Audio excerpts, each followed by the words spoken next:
కేంద్ర మంత్రి కిషన్ రెడ్డికి హరీష్ రావు బహిరంగ లేఖ రాశారు. సింగరేణిలో కుంభకోణంపై సీబీఐ విచారణకు ఆదేశించాలని హరీష్ రావు లేఖలో కోరారు. సింగరేణి డబ్బులు రేవంత్ వృధా చేస్తోంటే ఎందుకు మౌనంగా ఉన్నారని ప్రశ్నించారు. సింగరేణిలో జరిగిన అవినీతిపై కేంద్రం జోక్యం చేసుకోవాలని, టెండర్ల కుంభకోణంపై విచారణ జరిపించాలని హరీష్ రావు డిమాండ్ చేశారు. నేను ఈ రోజు బీజేపీ కిషన్ రెడ్డి గారికి కూడా ఒక లేఖ రాస్తా ఉన్నా. కిషన్ రెడ్డి గారు, మీరే కేంద్ర బొగ్గు గనుల శాఖ మంత్రి.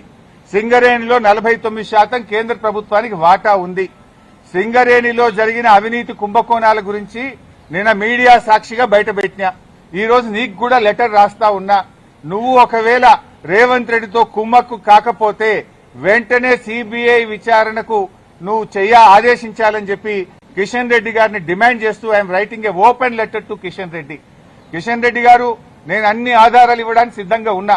రేవంత్ రెడ్డి బావుమరిదే ఈ యొక్క కుంభకోణాన్ని ఎట్లా నడిపాడు, ఎట్లా ఈ టెండర్లన్నీ రింగు చేశాడు, మరి కోల్ ఇండియాలో గాని అదేవిధంగా వెస్టర్న్ కోల్ ఫీల్డ్స్ లో గాని గతంలో సింగరేణిలో గాని ఎప్పుడైనా -10 నుంచి -20 టెండర్లు పోతుండే.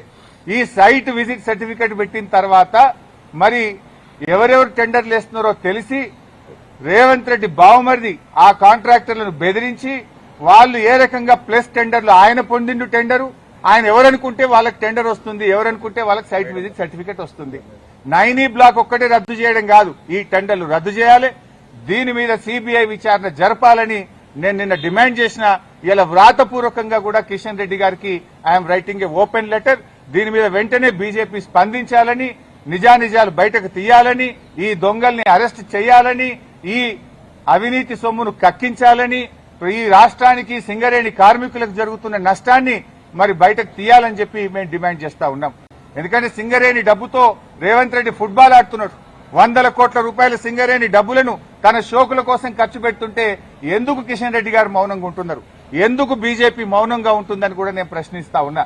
అన్ని బయటకు రావాలంటే సీబీఐ విచారణ జరపాలని డిమాండ్ చేస్తున్నాం.